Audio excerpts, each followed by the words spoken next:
অনেক ইমানদারের অন্তরে একটা কম্পন আরম্ভ হয়। শায়েখদের বয়ানে অনেক মানুষ গলা কাটা মুরগির মতো ছটফট করে। বুঝো না তোর কপাল খারাপ।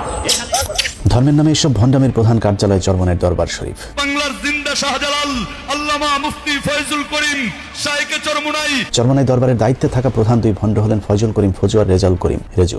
ফজু রেজু দুই ভাই জন্মগতভাবেই পীর সাহেব। তাদের বাবা ছিলেন পীর, তার দাদা পীর, তার দাদাও ছিলেন পীর সাহেব। আবার রেজু ফজুর ছেলে হবে পীর, তার ছেলে পীর, তার ছেলেও পীর সাহেব হবার ব্যাপারে মোটামুটি কনফার্ম। সব মিলিয়ে এসব যেন পীরের হাট বাজার। দাদা রহমাতুল্লাহ হাত উপরে দিকে উঠাইয়া ডাক দিয়া বলে, গরু এদিকে আও। ডাকের সঙ্গে সঙ্গে গরুটার রশি ছিঁড়া দৌড় দিয়ে আসে দাদাদের সামনে এসে, দুনিয়ার মানুষ তোমরা আমাদের কথা শুনলা না, গরু আমাদের কথা শুনবে। এই ব্যবসা শুরু করতে কোনো পুঁজি লাগেনি তাদের। সাপ, ব্যাং আর বাইং মাছের কেচ্ছাই তাদের ব্যবসার মূলধন। দাদাজান বলতো, ওই বাইং মাছ তোর কপাল ভালো, যদি জালের সঙ্গে তুই না ওঠো, ওদিকে টেডানিয়া কোফাইতে কোফাইতে আইতে আছে। যখন তোর কলিজার মধ্যে কাটা ঢুকে পড়বে, তখন পানির মধ্যে থাকতে পারবি। এসব কেচ্ছা কাহিনী শুনিয়ে রেজু ফজু চালিয়ে যাচ্ছে তাদের রমরমা ব্যবসা।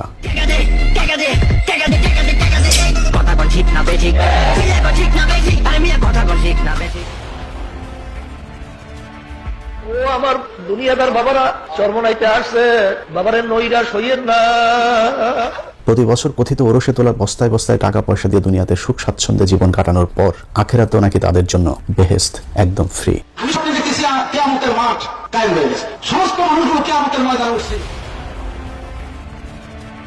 আল্লাহর ঘোষণা হলো, যারা নাকি চরমনার মুশাব হুজুরের কথা অনুযায়ী নেক আমল করছে, তাদের কিয়ামতের ময়দানে কোনো হিসাব টিসাব নেওয়া হবে না। চরমনাইয়ের মুরিদদের জন্য মেড ইন বরিশাল লেখা জাহাজ আখেরাতের মাঠে অপেক্ষা করছে। এই জাহাজের যাত্রী কারো কোনো হিসেব হবে না, জাহাজ থেকে নেমেই সোজা জান্নাতে। সৈয়দ ফজলুল করিম রাহমাতুল্লাহ যখন কিয়ামতের ময়দানে বড় বড় জাহাজ দিয়ে রওনা করবে, মাহমুদ গো দয়া মায়া করে আপনি ওদেরকে আপনার কুদরতি কোলের মধ্যে টাইনে আনেন।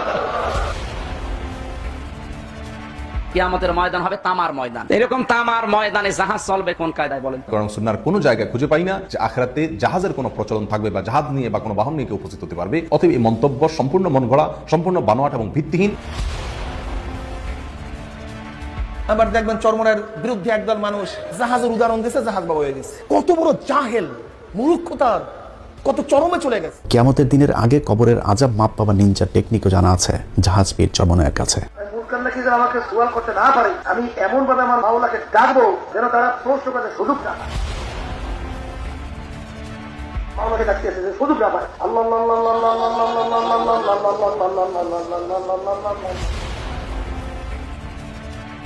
এইভাবে আবার যখন নাকি কাজ শেষ হয়ে যাবে, আবার তারা ঘুরে পড়ে আল্লাহ।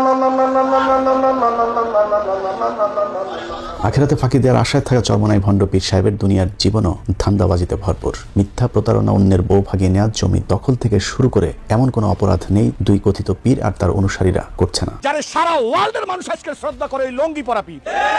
এসব মূর্খদের দলে ভেড়াতে অবশ্য খুব বেশি জ্ঞানবিদ্যার প্রয়োজন হয়নি। পীর সাহেবের শিক্ষক নিজেই জানিয়েছেন, শিক্ষা জীবনে ফেল করা ছাড়া পাশের কোনো রেকর্ড নেই কথিত এই ভণ্ড পীরদের। পীর সাহেব শহীদ মোল্লা ফজলুল করিম সাহেব দৌড়া পাস করেন না। রেজাউল করিম সাহেব দৌড়া পাস করেন না, কোনদিন ফাঁসি করে নাই, দৌড়াইও না, নিষ্কাতেও না, দাঁড়াইও না, বক্তব্যও না, নিচেও না, উপরেও না। প্রাতিষ্ঠানিক কোনো শিক্ষা ছাড়াই কিছু মূর্খ লোকদেরকে এরা দলে ভেড়াচ্ছে। তাদের বায়াত হন নিয়াত, মুরিদ হন নিয়াত, তারা নিয়াত করেন মুরিদ হয়ে গেলাম, বাকির নাম ফাঁসি। সৈয়দ মোহাম্মদ ফয়জুল করিম খলিফা শাইখুনা মুর্শিদুনা। আজকের অনুষ্ঠানে আপনাদেরকে চরমনাইয়ের কথিত পীর ও শাহেকের ভণ্ডামির কিছু হাতে নাতে প্রমাণ দেখাবো। সৌদি আরবের মতো রাষ্ট্র বাংলাদেশের মতো একজন আসামিকে রাষ্ট্রীয় মর্যাদা দান করবে, এটা চিন্তা করা যায় না। চরমনাই পীর সাহেব একবার সৌদি আরবের 5 স্টার একটি হোটেলে তাওয়াল চুরি করে ধরা পড়েছিলেন। সেই ঘটনায় তিনি গ্রেফতার হয়ে জেলেও গিয়েছিলেন। তাম দুনিয়া অন্তত জানে বিশ্বাস সরবরাহ হুজুরে অন্তত চুরি করবে না। ক্যাপ্টেনরা বলছে যে স্বয়ং বাদশার পরিবারের কোন আসামি যে জেলখানায় থাকে, তুমি যে সুবিধা ভোগ করছো সেই সুবিধা তারা ভোগ করতে পারে না। সমস্ত মানুষের অফিসারদের আমাকে দেখার সাথে সাথে মনে হয় যেন একটা মায়া মহাব্বত সৃষ্টি হয়েছে। পরবর্তীতে তিনি ভুলক্রমে তাওয়ালটি ব্যাগে ঢুকিয়েছিলেন বলে জানালে সৌদি কোর্ট তাকে খালাস দেয়। তবে সেখানে শর্ত দেওয়া হয়েছিল ফয়জুল করিম 10 বছরের মধ্যে আর সৌদিতে যেতে পারবেন না। আল্লাহ পাক রব্বুল আলামিন ইজ্জাতের সাথে আপনাদের কাছে নিয়ে আসবে, অংশ ভাবতেও পারতাম না। আমি জেনে সেখান থেকে চলে আসছি, ক্যাপ্টেনটা পর্যন্ত চোখের পানি ফেলা। সেই ঘটনাটিকে তিনি দেশে ফিরে গরু ছাগলের কেচ্চার মতো করে সাজিয়ে তার মূর্খ ভক্তদের সামনে পেশ করেন। আর ভক্তরাও শুনে শুনে হাই পিসাব বলে আওয়াজ তুলতে থাকেন। তারটা মন্ত্রণার মেহমান আমি ছিলাম। মদিনায় 5 স্টার হোটেলে ছিলাম, মক্কার মধ্যে 5 স্টার হোটেলে ছিলাম। আমার মধ্যে বলে হুজুর আপনার লোকে বয়াত করেন, সেখানে দিনের টাকা পড়বে। কি কাজ করবো? রমজান শুরু হওয়ার 9 দিনের মধ্যে 3 খতম দিয়া হয়েছে। অনেক সময় অনেক রাত্রে 100 টাকা পর্যন্ত নামাজ পড়তাম। ওই অনুষ্ঠানে তিনি দাবি করেন জেলের ভেতরে সবাই তাকে খুব সম্মান দিয়েছে, বাড়ি থেকে খাবার আনার সুযোগ দিয়েছে, ভেতরে বয়ান করার সুযোগও নাকি তিনি পেয়েছিলেন। এমনকি জেল কর্মকর্তা, পুলিশের অফিসার থেকে শুরু করে সকলের সাথে তার নিয়মিত কথাবার্তা হতো। আল্লাহ পাক রব্বুল আলামিন আমাকে সেই জেলখানায় প্রতিদিন বাসার খানা খাওয়াইছে, সারাদিন খাওয়াইছে, প্রতিদিন খাবার আদার প্রদান আমি করতে পারছি। মন্ত্রী বারবার আমার কাছে বলছে আমরা লজ্জিত, তোমার এই ব্যাপারটার খোঁজ কিং সালমান পর্যন্ত সেটুকু প্রকাশ করছে। কিং পরিবারের ছেলেটার নাম হলো ফয়সাল, টেলিফোন নাম্বার দিল যে তুমি আমার ভাই আব্দুল্লাহকে শুধু এই কথাটুকু বলবা, সরাসরি সে যেন কিং ফয়সালের সাথে আলোচনা করে। এবার প্রশ্ন হলো, সৌদি প্রশাসনের সাথে নিয়মিত এমন আলাপচারিতার জন্য তো আরবি জানতে হবে, কিন্তু চরমনায়ের কথিত শায়েখ আরবিতে কথা বলতে জানেন কিনা তার প্রমাণ দেখি চলুন। তার নজরে কোনো এখানে শিরক বিদআত শরীয়তের খেলাফ কোনো নজর বা কোনো দৃষ্টি পড়ছে কিনা? يقول هذا رأيت خلاف الشرع من الشرك والبدع وغيره. ما رأينا أي مخالفة شرعية. শিরক বিদআতের মধ্যে জানিয়ে শুনিয়ে জড়িত হবে, যারা আল্লাহকে ভয় করে কিভাবে ধারণা করতে পারে? وكيف أخبر عنا بالشرك وأنتم صدقتم هذا الكلام؟ ما كنا ندري، ما عندنا معلومات يعني عن أمر كثير في المخ والطلع. সম্প্রতি একটি ভিডিওতে দেখা যায় চরমনায় পেশ সাহেব একজন আরাবিয়ান লোকের সাথে দোভাষীর সাহায্যে কথা বলছেন। এমনকি খুব ছোট ছোট বাক্য তিনি দোভাষীর সাহায্য ছাড়া বলতে পারছিলেন না। আমরা তো প্রথম স্টেজ নিয়ে আসছি, কিন্তু দ্বিতীয় তৃতীয় স্টেজ নিয়ে আমাদের আলোচনা খুবই কম হয়। نحن الآن نناقش الشرك الحقيقي. এখন প্রশ্ন হলো, সৌদি জেলখানার ভেতরে থাকা অবস্থায় তিনি এত আরবি এক্সপার্ট কিভাবে হয়ে গিয়েছিলেন? সৌদি আরব আসবেন, জীবনে কোনদিন পাসপোর্ট আপনার লাগতো না, জীবনে কোনদিন বিমানের টিকিট আপনার লাগতো না, আপনি আজীবন সৌদি আরবের মেহমান বনিয়া গেলেন। এরকম আরো অনেক গাঁজাখুরি গল্প বলে ভক্তদের কাছে আধ্যাত্মিক নেতা সেজেছেন চরমনায়ের ভণ্ড পীর আর ভণ্ড শায়েখ দুজনে। জনাব শেখ মুজিবুর রহমান, তেনার বাবা শেখ লুৎফর রহমান, লুৎফর রহমানের বাবা শেখ আব্দুল হামিদ। কিছুদিন আগে আওয়ামী লীগের চামচামো করতে গিয়ে চরমনায়ের ভণ্ড শায়েখ শেখ মুজিবুর রহমান সম্পর্কে ভুয়া এক পরিচয় তুলে ধরেন, যেখানে তিনি দাবি করেন শেখ মুজিবের পূর্বপুরুষ শেখ আওয়াল 1463 সালে ইরাক থেকে এসেছিলেন এবং শেখ আওয়াল হচ্ছেন হযরত বাইজিদ বুস্তামির শাগরেদ, অর্থাৎ বাইজিদ বুস্তামির সাথে তার সংস্পর্শে যাওয়ার সুযোগ হয়েছে। শেখ আব্দুল আউয়াল যে ইরাক থেকে এসেছিলেন, তিনি বাইজিদ বুস্তামি রহমাতুল্লাহ আলাইহি একজন শাগরেদ ছিলেন, তেনারই বংশধর। দরবেশ আব্দুল আউয়াল 1463 ইসরাইল সালে এই বাংলাদেশে এসেছিলেন। এবার চলুন দেখা যাক কতটা ডাহা মিথ্যা এই তথ্য। উইকিপিডিয়ার তথ্য অনুযায়ী বাইজিদ বুস্তামি মারা যান 874 সালে, আর মজুপীরের বক্তব্য অনুযায়ী তার শাগরেদ বাংলাদেশে আসেন 1463 সালে। তাহলে বাইজিদ বুস্তামির শাগরেদ 600 বছর পর কিভাবে জীবিত থেকে বাংলাদেশে আসলেন? বাইজিদ বুস্তামি রহমাতুল্লাহ আলাইহি একজন শাগরেদ ছিলেন 1463। আসলে এই সবই মিথ্যা, বানোয়াট, প্রতারণা। আপনি যদি চরমনায়ের প্রস্রাবের নিজের বাবা দাদার নাম জিজ্ঞেস করেন, তারপরেও তিনি 3 পুরুষের উপরে যেতে পারবেন না। আর শেখ মুজিবের জন্ম পরিচয় তো এমনিতেই ভেজাল যুক্ত। শেখ সাহেবুত তাশরীরা ধর্ম প্রচারক ছিলেন। আল্লাহ আল্লাহ আল্লাহ আল্লাহ আল্লাহ আল্লাহ। চরমনায়ের মাহফিলগুলোতে যে অসভ্য লাফালাফি চলে তা নিয়েও নিজেদের মতো মন গড়া ব্যাখ্যা দিয়ে যাচ্ছেন চরমনায়ের কথিত আলেমরা। বাস্তবে এসব লাফালাফি শুধুই ভণ্ডামি ছাড়া আর কিছুই না।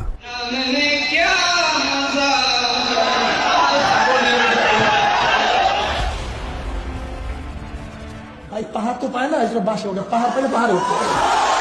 এভাবে কোরআন হাদিসের ভুল ব্যাখ্যা দিয়ে মানুষকে বিভ্রান্ত করে যাচ্ছে এই 2 ভণ্ড পীর, আর তার শাগরেদদের অবস্থাও একই রকম। শায়েখদের বয়ানে অনেক মানুষ গলাকাটা মুরগির মতো ছটফট করেনি।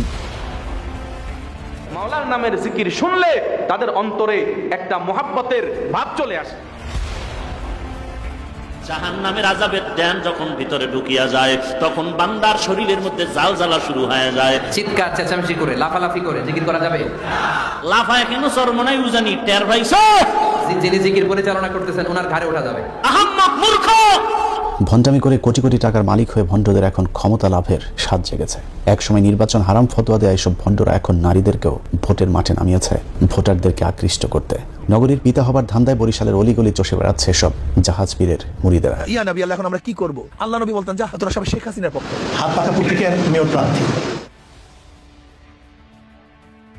অন্তত চুরি করবে না, ডাকাতি করবে না। সিটি মেয়র নির্বাচন, তারা নির্বাচনে যাচ্ছে, আমরা ধিক্কার জানাই। সম্প্রতি দেশের প্রায় সব ইসলামী দল যখন শেখ হাসিনার অধীনে যে কোনো নির্বাচন বয়কটের ডাক দিয়েছে, তখন চরমনাই পীর সাহেব ভোটচোর সরকারের বৈধতা দিতে তাদের পাশে গিয়ে দাঁড়িয়েছে। মূলত চরমনাইয়ের কথিত পীর ও শায়েক দুটি সরকারের বরিশাল প্রতিনিধি। এদের কাজ শুধুই মানুষকে বিভ্রান্ত করা, আর যারা কোরআনের আসল ব্যাখ্যা বিশ্লেষণ করে তাদের বিরুদ্ধে ফতোয়া দেয়া। কিছু ইংলিশ ফিংলিশ পড়িয়া, বাংলা টাংলা পড়িয়া বাস ফতোয়া দেওয়া শুরু করছে। জাহেল, গন্ডমূর্খ। জাকির নায়ক সাহেব তো একজন গবেষক মানুষ, ভালো কথা বললেই তোমরা বলবে হিংসা করে না। আল্লাহর কসম করে বলি, কারোর সাথে আমাদের হিংসা নাই। কোন বক্তাদের বয়ান শুনবেন তাও চিন্তা করেন। বর্তমান পৃথিবীর সর্বশ্রেষ্ঠ আলেম ডক্টর জাকির নায়কের বিরুদ্ধেও এই চরমনাইয়ের ভণ্ডরাই বিভ্রান্তি ছড়ায়। জাকির নায়ক সাহেব কাজ বাদ দিয়া ওয়াকাজের মধ্যে যখন লিপ্ত হয়ে গেছে, তখন ধিক্কারে পাত্র হয়ে গেছে।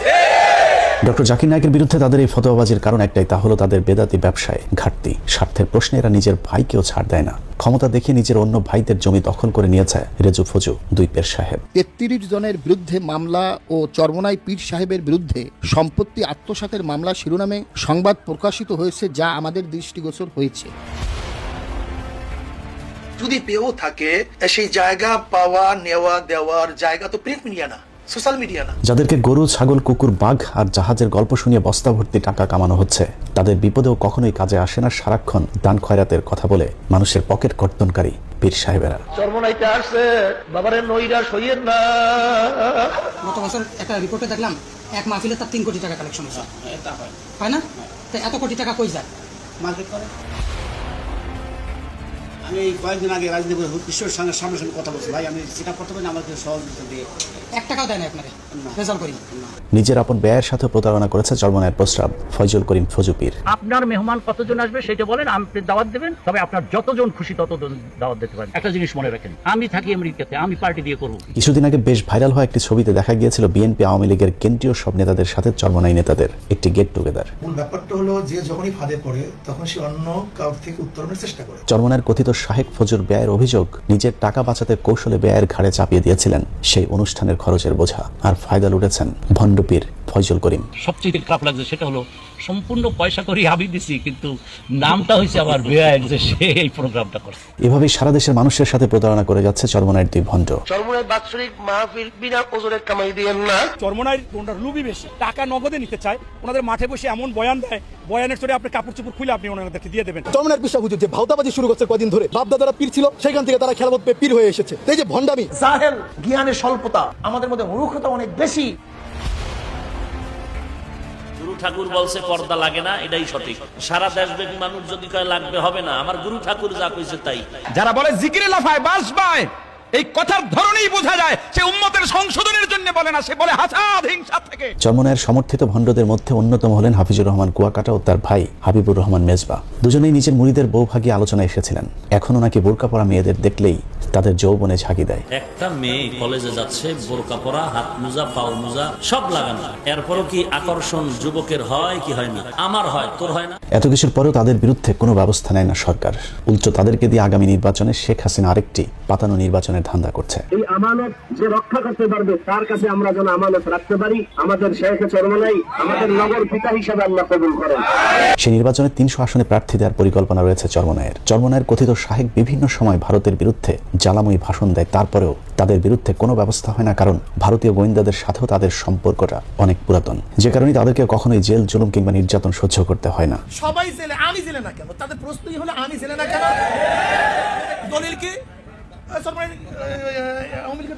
একদিকে সরকার, অন্যদিকে ভারতীয় গোয়েন্দা সংস্থার সাথে মিলেমিশে তারা তাদের পরিধি দিনকে দিন বাড়িয়ে চলেছে। তাদের সহায়তায় সরকারি জায়গা দখল করে মসজিদ, মাদ্রাসা বানিয়ে চরমনাই পন্থী মানুষের সংখ্যা বাড়ানোর চেষ্টা করছে চরমনাই। পীর সাহেবেরা। এসব মসজিদ মাদ্রাসাগুলোতে ছোট ছোট বাচ্চাদের ব্রেন ওয়াশ করে কোরআন হাদিসের ভ্রান্ত ধারণা শিক্ষা দেওয়া হচ্ছে। এসবের মাধ্যমে শিরক বেদাতের পথে ঠেলে দিচ্ছে দরিদ্র ছোট ছোট এসব শিক্ষার্থীদের। তবে একটু আমরা দেখি পীর সাহেব কি বলে। পৃষ্ঠা নাম্বার 35 তিনি লিখছেন, দেখেন, কামেল পীরের আদেশ পাইলে নাপাক শারাব দ্বারা যাই নামাজ রাঙিয়ে তাহাতে নামাজ পড়ো। শরীয়তে কামেল পীর সাহেব যদি এমন কোন হুকুম দেন যা প্রকাশ্য শরীয়তের খেলাফ হয়, তবুও তুমি তাহা নিরাপত্তিতে আদায় করিবে। তাদের লেখা বই কিংবা ধর্মীয় আলোচনায় শুধুই বাবা হুজুর দাদা হুজুরদের আধ্যাত্মিক গাঁজাখুরি সব গল্প শোনানো হয়, অথচ বর্তমান পীরের মজেজা দেখানোর কোনো ক্ষমতা নেই। মুসলিম উম্মার মধ্যে যারা এরকম বিভ্রান্তিকর আকীদা সৃষ্টি করছে, আল্লাহ সুবহানাহু ওয়া তাআলা এইসব ব্যক্তিকে তুমি হেদায়েত দান করে সকলে বলি আল্লাহুম্মা আমিন। চরমনায়ের এসব ভণ্ডামি থামানোর এখনই সময়। কমি আলেমদেরকেও এ ব্যাপারে পরিষ্কার ব্যাখ্যা দিতে হবে। ওয়াজের নামে শুধু নারীদের পর্দা, সুদ, ঘুষ আর বেহেশতের হুরদের আলাপের পাশাপাশি এসব বদমাইশদের ব্যাপারে পরিষ্কার ব্যাখ্যা দিতে হবে আলেমদেরকেই।